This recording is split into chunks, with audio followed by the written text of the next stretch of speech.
From Acapulco, Mexico, this is Anarchast. Hey everybody, welcome to another edition of Anarchast, your home for anarchy on the internet. I've got a great first-time guest coming on from Guadalajara in Mexico. It's actually kind of interesting how he moved there. He's originally from Australia. It's Kurt Robinson. He actually, if you've been to the last few Anarchapulcos, he's been a rapper. He also has a great new show called Paradise Paradox, which I really like. We'll talk about that a bit later. But maybe we'll start off just showing his rap skills. That's pretty good. Here's him from the last Anarchapulco. Wander through the hotel, pick up free Wi-Fi.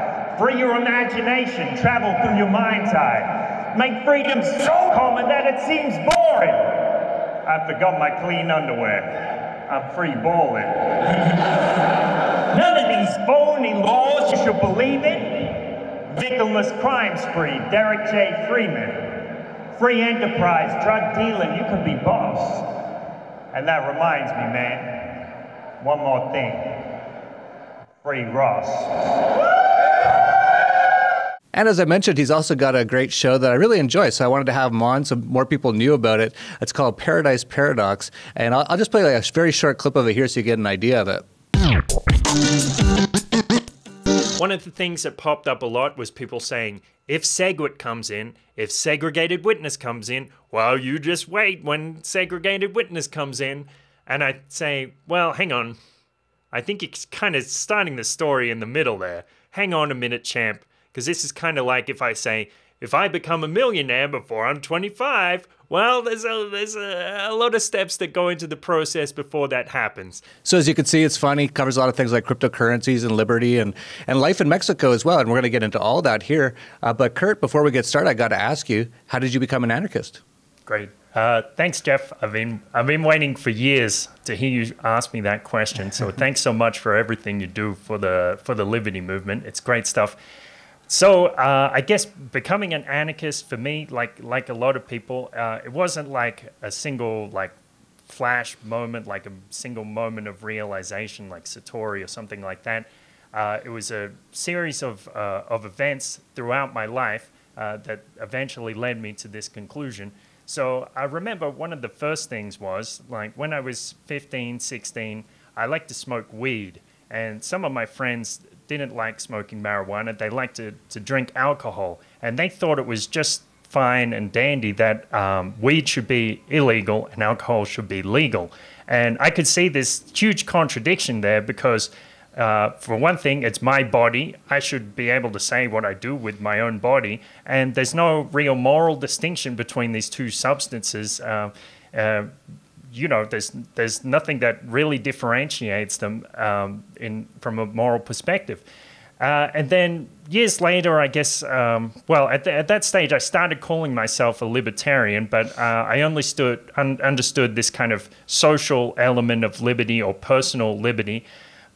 Years later, I remember around 2010, 2011, I met my friend Bob Lunn. And he started talking to me about this crazy stuff, like this free man on the land type stuff, talking about how the idea that a statute requires your consent, like if the government tries to lock you up, then they need your consent, for certain crimes. And I thought that sounds weird and bizarre and very, very interesting because I'd never heard anything like that before. Now I don't fully buy into those ideas, but it's still very fascinating.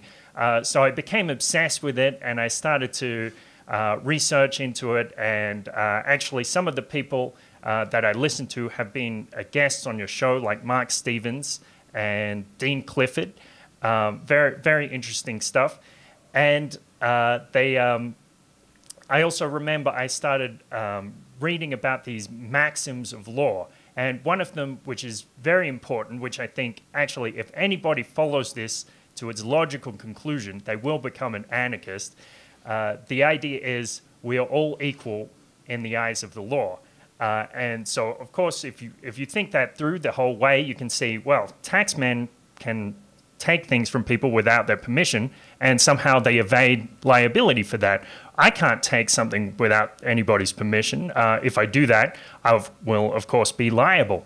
Then the other thing was I started sending all these letters to government organizations, for example, the Australian Taxation Office. And I remember I wrote this letter to the commissioner and asking them all these questions saying, well, how do you know that this statute or this law applies to me? Where does the authority come from? And all these things. And I remember I actually got a response after about 6 months. You know, the bureaucracy pretty slow. They sent me this letter back from the Deputy Commissioner of the Australian Taxation Office, and it was actually very vague. So at no point did it actually say, these statutes do apply to you. We have the authority, and we have it because of these reasons. It never really said that. It gave me some examples of how other people had been prosecuted for it. And at the end of the letter, it had this thinly veiled threat, basically saying, well, you better pay your taxes and pay the money that's owed, which I realized was very strange because I didn't actually owe them any money by their own standards. So they weren't really investigating, they weren't really taking my question seriously. And so I had to wonder, okay, so these people claim to have all this authority and everything, but if I ask them what authority they have, they can't tell me. They can't tell me clearly that they have it, and they can't tell me why they have it. So if they can't answer, well, who the hell can, right? So then I remember I started, some video popped up on Facebook around that time. So that was Ron Paul's campaign for 2012. And somebody said, well, this politician seems very interesting. And I thought, politicians, you know, it's probably a joke. They probably just change the words around a little bit and make it seem like it's something new, but it isn't. Then I watched the video and I realized this guy is actually teaching people things.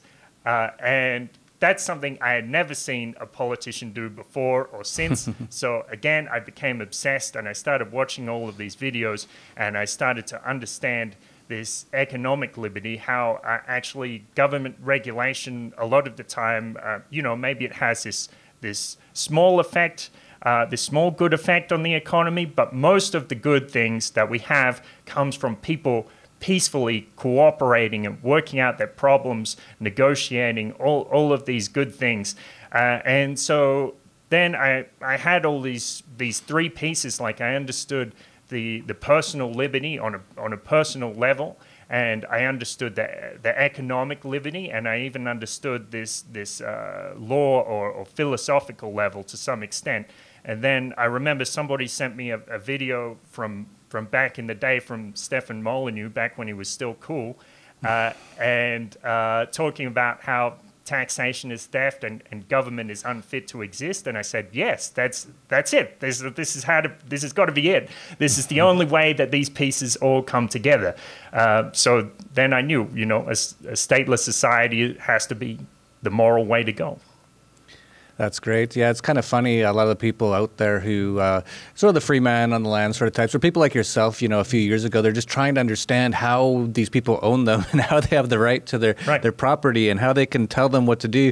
And they still have this mindset of, oh, well, I'll ask them questions and I'll send them some letters and maybe they'll send me where it's written down somewhere where I did agree to this. Or if not, maybe there'll be some sort of reasonable excuse for how they're doing this.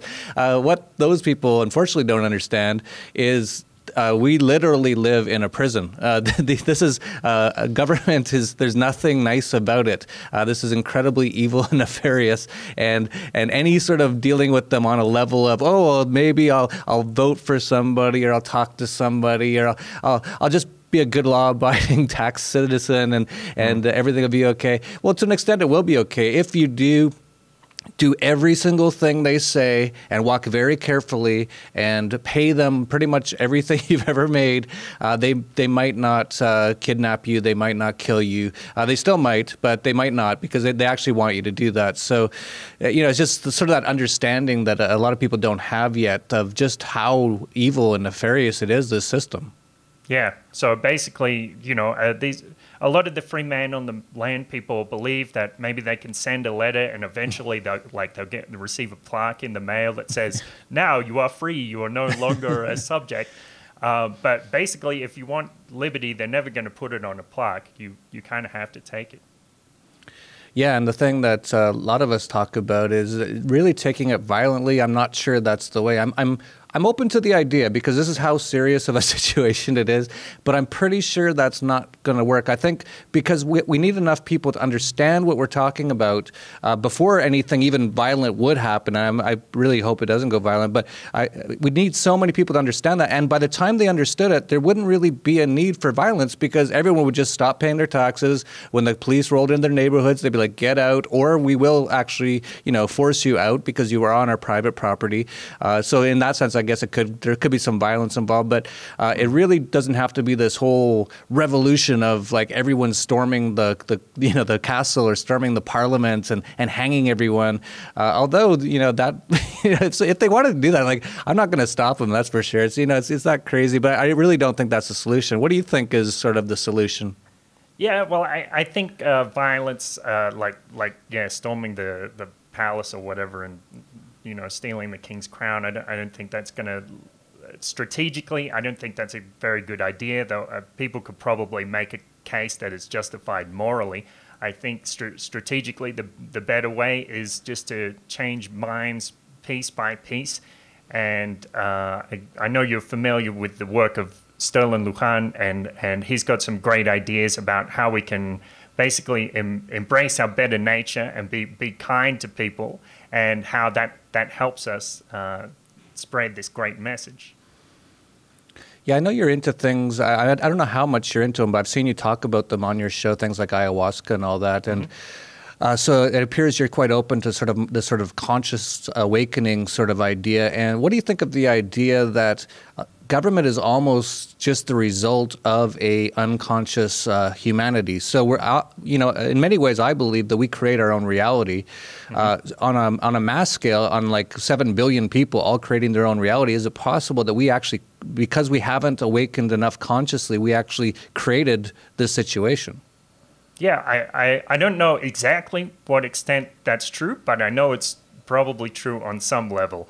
So yeah, when I interviewed Sterling Lujan, I asked him, could this response that we have, like sort of demanding violence from government, could it be a sort of, well, we didn't say mental illness, we said a stress response. Like if you're traumatized in your youth, then you react to it. And as long as we carry these traumas around with us, people are going to be demanding the violence. So if we can, I think it's a spiritual thing, and it's a social thing. If we transcend these problems within ourselves, we will see the world change, at whatever level of truth you analyze it. Yeah, it's really interesting. You brought up things like childhood traumas and stuff like that. I've just started to realize all this stuff in the last few years, and I've realized about myself. So I've been going down this path of sort of realizing why there's problems in the world, and then realizing it's all inside of me as well, and trying to fix them all. If you asked me a couple of years ago, how was your childhood? I actually remember I had dinner with Stefan Molyneux. Here's an interesting story. I don't know if I've ever told before.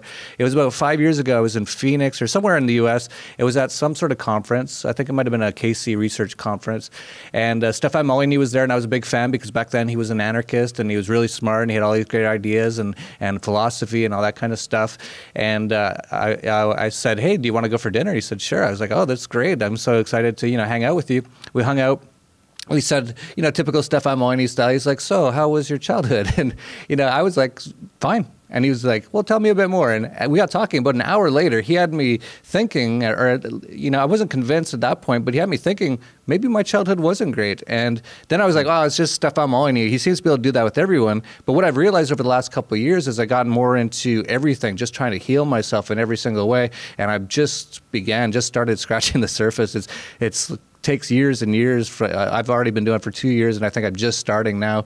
But what I've just realized in the last month or so is a lot of it stems from my childhood and how I was treated. And I thought everything was fine, but I really never talked to my parents. I basically was left almost raised myself. I never saw them. If I saw them, it was usually kind of like my dad telling me to shut up.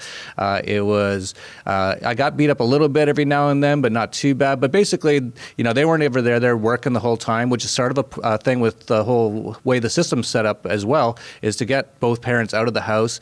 I'd go off to the government indoctrination camps, the public schools, by myself, get beat up almost every day, come back home, kind of no one's there, kind of just try to deal with it, and all that kind of stuff. And I'm starting to realize that a big part of it is just fixing those sort of things. So this is like deeper problems that, it almost seems unfixable, even in my own life, not to mention in everyone else's life.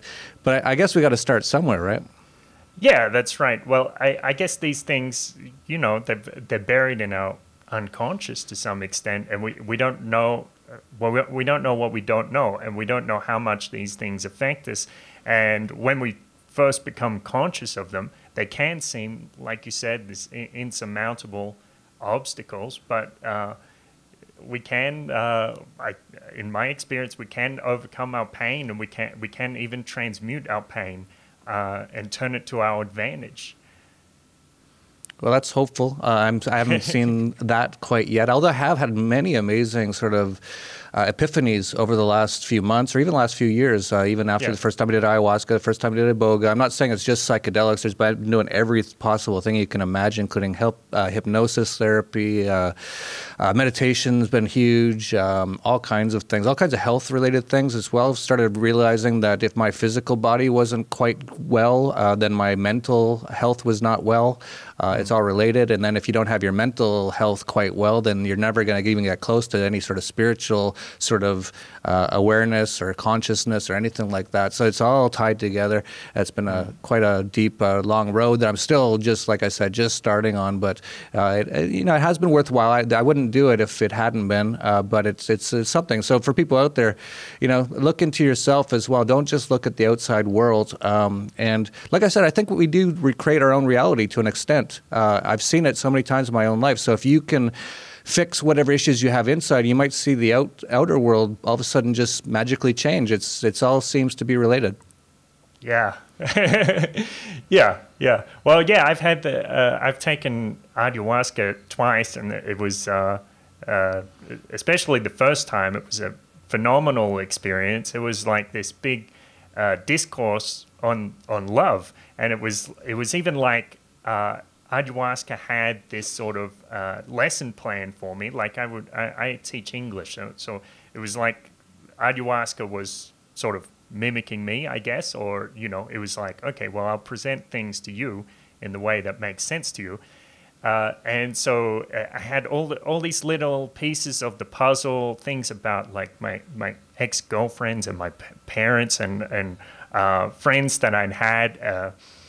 And at every stage I would ask, okay, so what's I don't understand why you're showing me this memory. And ayahuasca would reveal this deep truth. And like I remember one, which was I had this memory of my friend doing this awful thing, like this. This happened like more than 10 years ago, I think. This woman was goading my friend into getting angry, and eventually he did snap. He got angry and he attacked her physically, and it was an awful situation. And of course, it made me uncomfortable. And I said, "Okay, ayahuasca, what's the lesson here? This is kind of a strange memory to bring up." And she said, before it happened, he was your friend. While it happened, he was your friend. After it happened, he was still your friend. And that's the kind of love that exists for you, always. And I believe that. I think Mother Earth loves us. I think God loves us. And, it sounds weird to say it for some people, but that's that's what I think's going on here. Yeah, it's so fascinating, all this sort of stuff. And you talk about that quite a bit on your show, I know. So I wanted to let people know about it in case they didn't. The Paradise Paradox, definitely check it out. He's always got some interesting conversations going on there that a lot of them even go quite a bit deeper than what we talk about here on Anarchast, which I know is already fairly deep for some people. But, oh, sorry, my ears are too small or too big or something. This earpiece will not fit in correctly. It always seems to happen. One thing you brought up earlier, which I found interesting that I've been kind of waking up to again, is you brought up marijuana versus alcohol, and that's another thing that I've realized over 40 plus years that I've been totally lied to about alcohol. Just by society, just by the constant. It's always in the movies. It's always on the television programming, and it's always the commercials. That stuff all goes into your head. And I drank a lot in my lifetime, and I thought it was just normal, like your friends there. Oh, this is just normal. It's everyone does it. I found that alcohol's got to be one of the worst drugs out there, especially compared to something like marijuana. So I've done marijuana a few times. I definitely done cannabis oil a few times. I had the most amazing yoga session on cannabis oil a couple weeks ago. That was actually almost like an ayahuasca experience.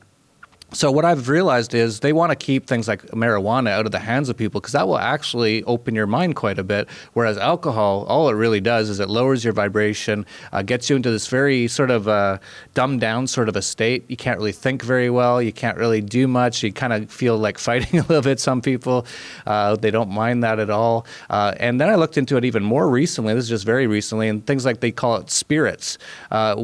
There's some theories out there about alcohol that really what it does is sort of opens you up to some very negative, some very evil sort of spirits. And I looked into it a bit, and I'm like, that makes a lot of sense. Have you ever thought about that?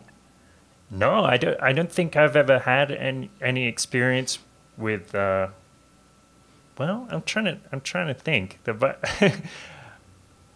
Well, actually, there was something, but I don't know if I care to share it here. But it's a bit too weird.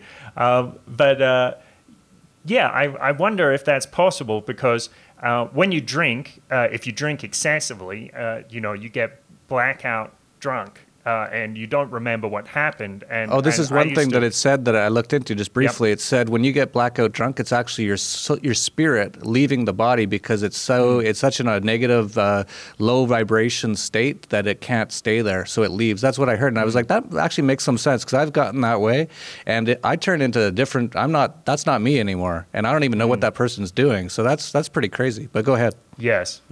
Well, that's what I was getting at too. That's actually what I used to believe.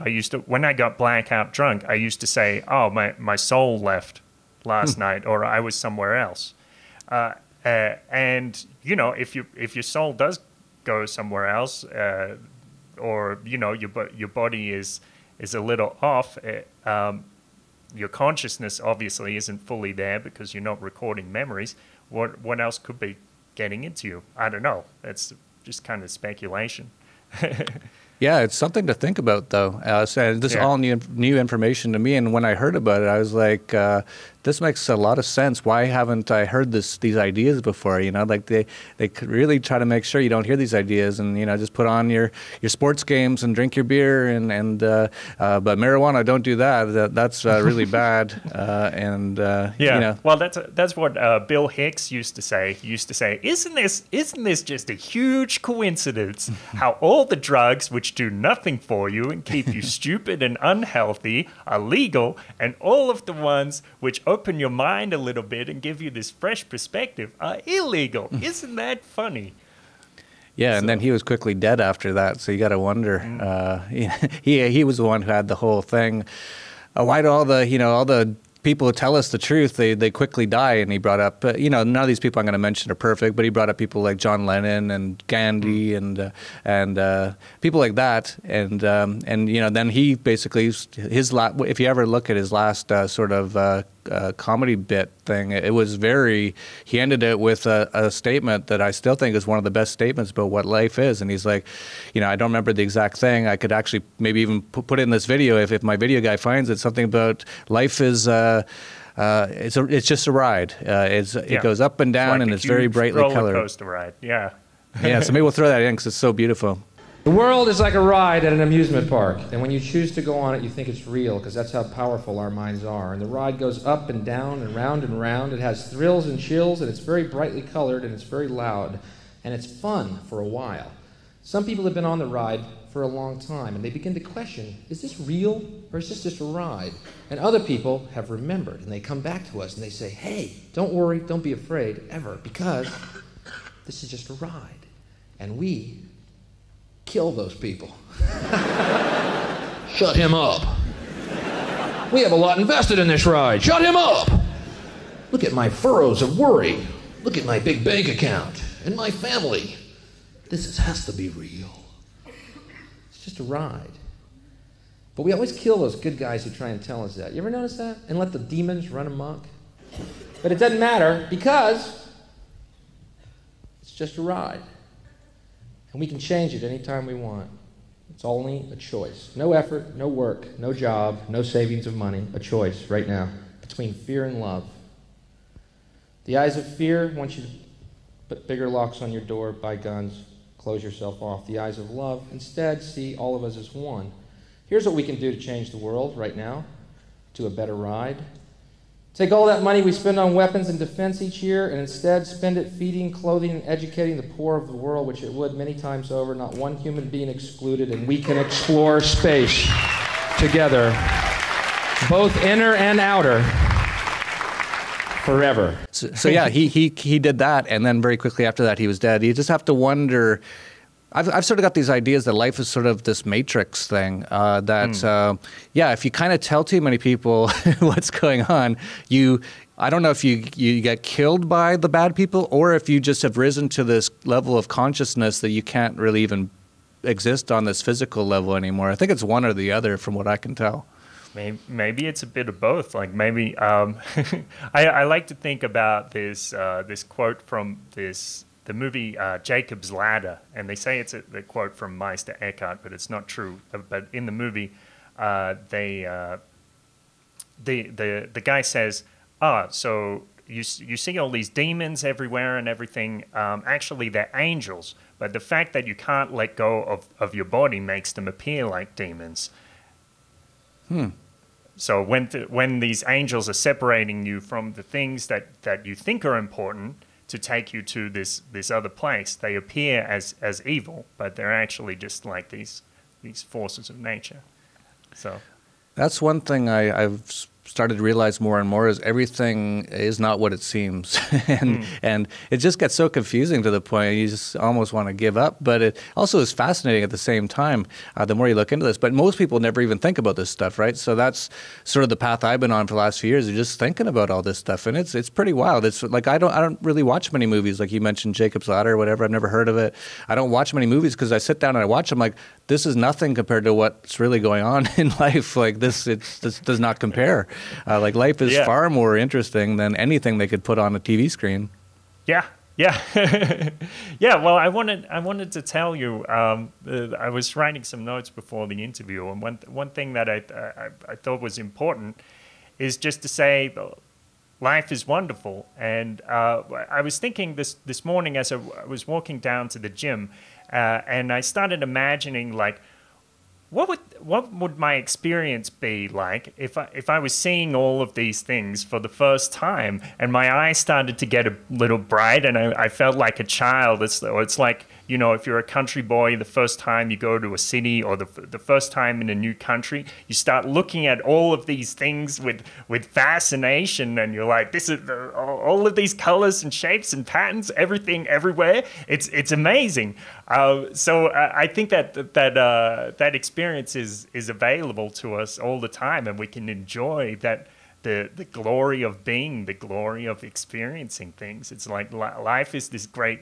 Like Bill Hicks said, it's like this great, it's like a psychedelic trip, and so many amazing things are happening. It's like this bizarre dream, and we're all experiencing it.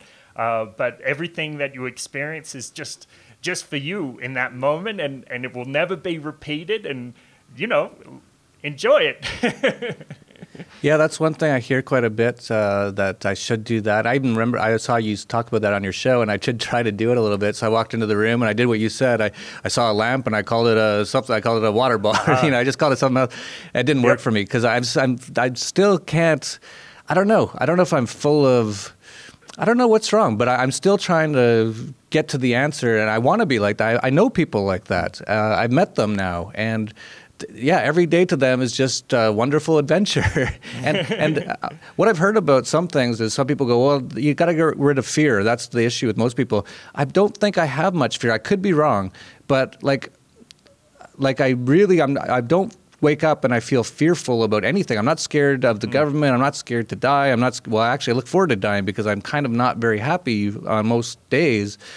But maybe I have some fear. Maybe this is something psychological I have to just get to the root of, because I do want to be like that. That would be wonderful. But it's not easy, if you just, I guess you have to figure it out, It's just one of those things. Yeah.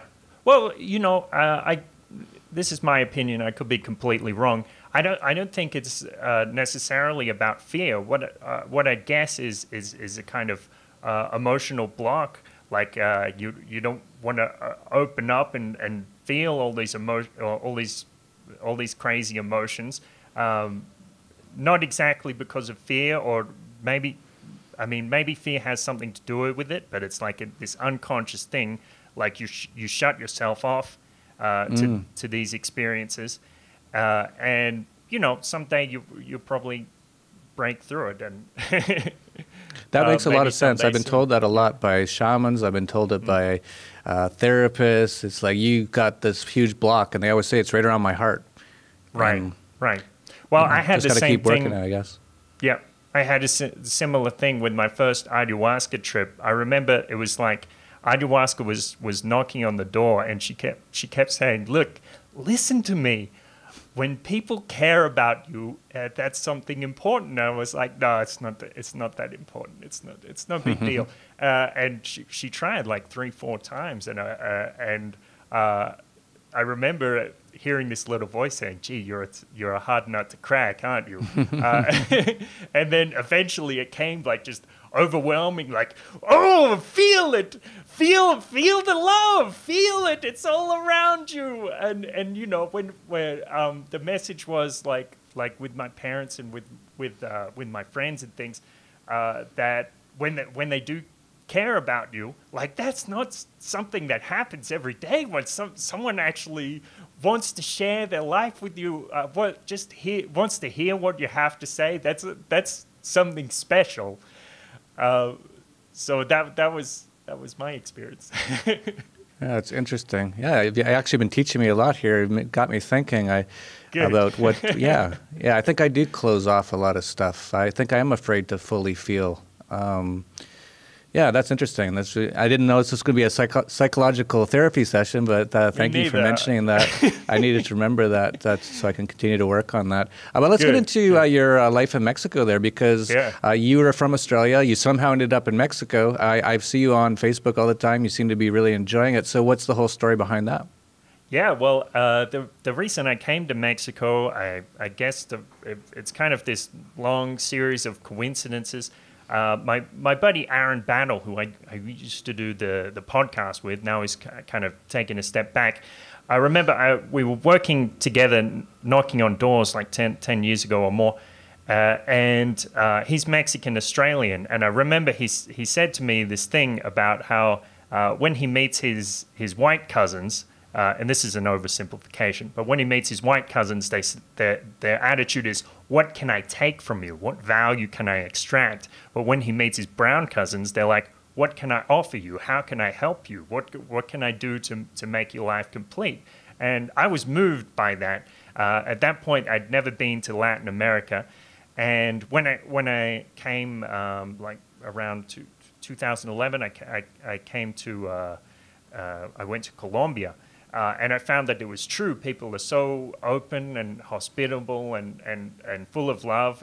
It was so, I was taken aback. Like I'd never experienced that level of hospitality before. So I chose, on some level, I chose to have that in my life. And that's one very important reason why I'm here. And yeah, about living in Mexico, you know, of course, no place is perfect. I don't want to give the impression that Mexico is a utopia, but people are definitely more critical of it than they should be, because I see these people telling me that it's a hellhole, that it's dangerous, that it's a war zone even, and they tell me that it's run by cartels and a corrupt government. But what's difficult for some of these people to understand, with, you know, they still got this authoritarian chip in their head, that nobody really runs Mexico. So these small groups like cartels have a little bit of power. The police, the government, or the politicians have these small pieces of power. But basically, everybody kind of just does what they want. And it is the government has this sort of decentralized power structure. So it's not perfect, but it's kind of better than in these developed nations in a sense. Because if you know, in Australia or Canada, these politicians get together and conspire, they write their little words on a page and they put it out as if it's law. And then people follow it. But here, that's not really what happens. I mean, they can put their words on a page. It doesn't really matter. People aren't going to say, oh, that's the law, you know, I have to do No, they know what's good and they know what's moral most of the time. And that's what they follow. And, you know, even with the police in Australia, if the police know something is the law, then they're going to hit you with the book. But here, if the police know it's the law, they'll say, well, give me 50 pesos and we'll just forget about it. So yeah, it's kind of funny to hear people, especially anarchists, talking about Mexico like they're scared to go to Mexico because they hear it's dangerous. It's like, I don't think you understand what's going on here. Like, for anarchists, it's great. If what you really like is this really authoritarian, really like, if you break any government law, you're going to end up kidnapped and in a cage, and there's no chance you'll get out. You'll be fighting it for years in courts. If that's what you really like, yeah, stay in the U.S., stay in Australia, stay in Canada. If you're more of an anarchist and you think things should just be sort of decentralized and people should make their own decisions, and, you know, if you hurt somebody, maybe that person might kill you. That's, you know, it's very, you know, and that's why a lot of people are very polite, because, you know, you can't, you know, if you actually do serious damage to someone here, they're not just going to call a phone number and some guys are going to come and you know, they're going to take care of it themselves. So for anarchists, it's actually quite a great place to live. I personally love it. I live in Acapulco, as you know.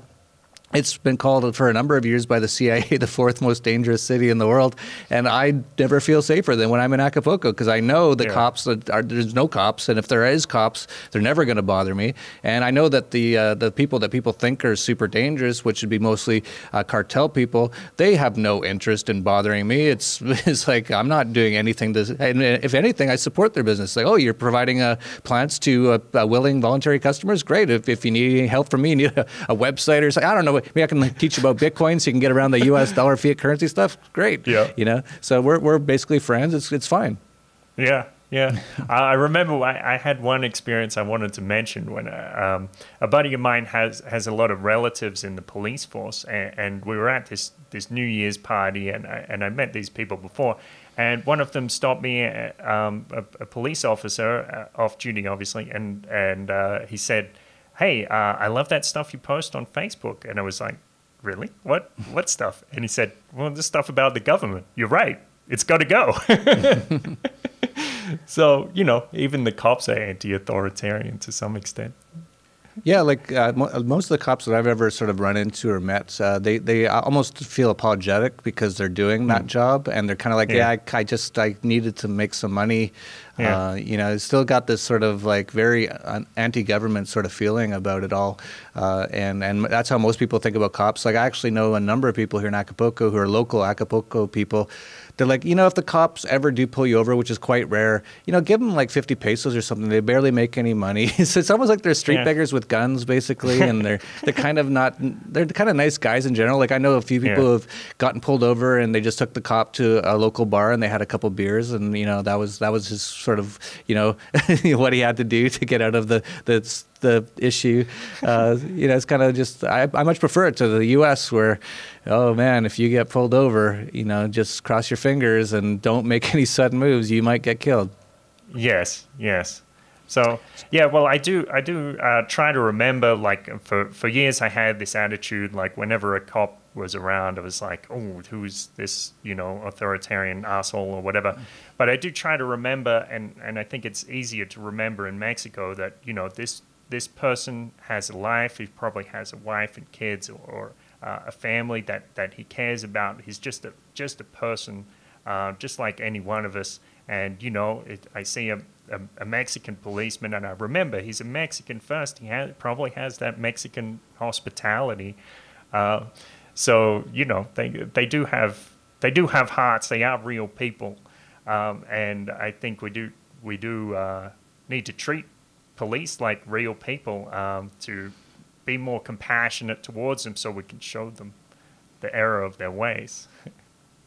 Yeah, it never hurts to treat everyone with compassion, and they all do have their own stories, and a lot of them are just confused. That's what I've found in my whole life. Like I was just up at UC Berkeley with Lauren Southern and Luke Rudowski, and they're having the anti-fascist, I guess the Antifa they call themselves, who are incredibly fascist, trying to shut down free speech.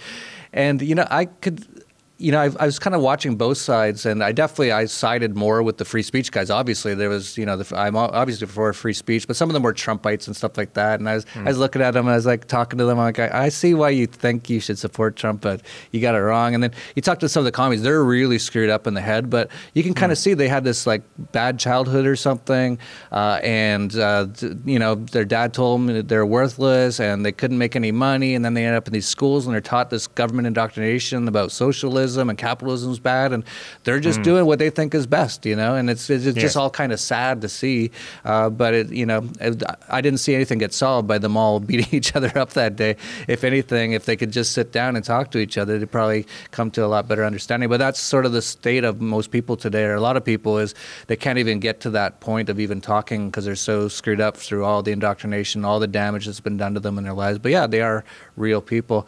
But you live in Guadalajara, which is interesting because I know you were here at Anarchapulco. I actually like Guadalajara quite a bit. It's one of my favorite cities in Mexico. It's very it's got everything, but it's got a very nice cultured side to it. It's got like wine bars, it's got like museums and ballet and opera and all that kind of stuff. What's your take on Guadalajara for people who are just curious about it?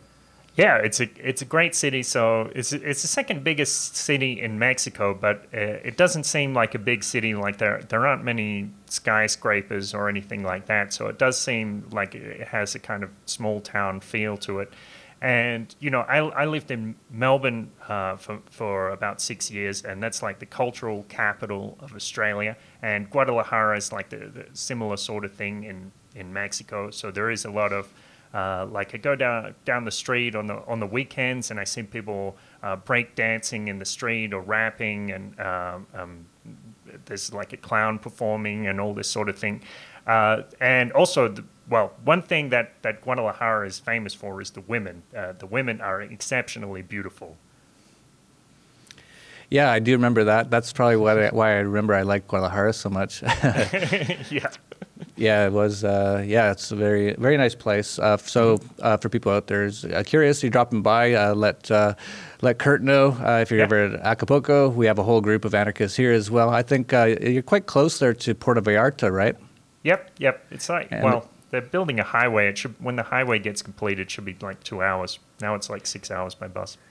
Yeah, I was looking at the map recently, and I was like, oh, because my wife was like saying, because she just went up there recently, she's like, it'd be nice to kind of live in Guadalajara sometimes. And I was like, yeah, well, it's close to Puerto Vallarta, and I like Puerto Vallarta as well, and they both got great international airports. So for me, when I travel, it'd be so much better in Acapulco sometimes. But I looked on Google Maps, and it's like only 100 kilometers or 150 kilometers from Guadalajara to Puerto Vallarta, but it's like a 6-hour drive. As you said, it must be just up and down and around or something. Yeah, a lot of hills, a lot of government-built highways. Yeah, but there's quite a few anarchists there as well. People like another rapper, L. Dixon, who actually is our website guy. He does a lot of our website stuff, and numerous other people. Great guy. Yeah, and so lots of people in Mexico for people who are curious. We should wrap this up. Is there anything else you wanted to talk about while I have you on? No, I think we covered everything. So yeah, thanks so much, Jeff. Thanks again for everything you do for the Liberty movement, and Oh, the other thing I was gonna include in my rant was, well, go easy on yourself. Don't be so hard. Like, when nobody comes into this life with a manual or a guidebook. We don't know exactly what we're doing. You know, if we get lucky, we have somebody who's gives us a few little words of advice. But the thing is, we're going to make mistakes, and we make these small mistakes or big mistakes, and these small mistakes which seem like huge mistakes from our perspective. But when we do something right, and it doesn't even have to be completely right, it can just be just a small thing that we do right. It is a miracle. It is amazing, against all odds that we do something good for others. So that's all I wanted to say. That's great advice, and that's partly why I like your show, because you do talk about a lot of this stuff. So why don't you let people know where they can get more information and listen or watch the Paradise Paradox? Yep, sure. So check out the website, theparadiseparadox.com, or you can go on Facebook, search for The Paradise Paradox, and YouTube, The Paradise Paradox. You can also check it out on iTunes or your favorite podcasting app. And yeah, that's pretty much it. That's great. Check it out. Like I said, it's a great show. I like it. And if you like this, please like, subscribe, share down below.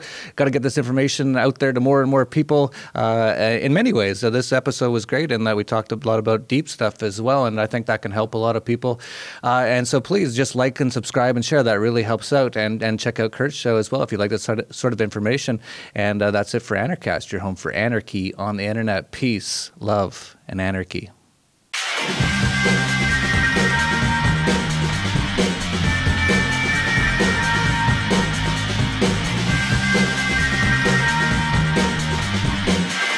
From Acapulco, Mexico, this is Anarchast.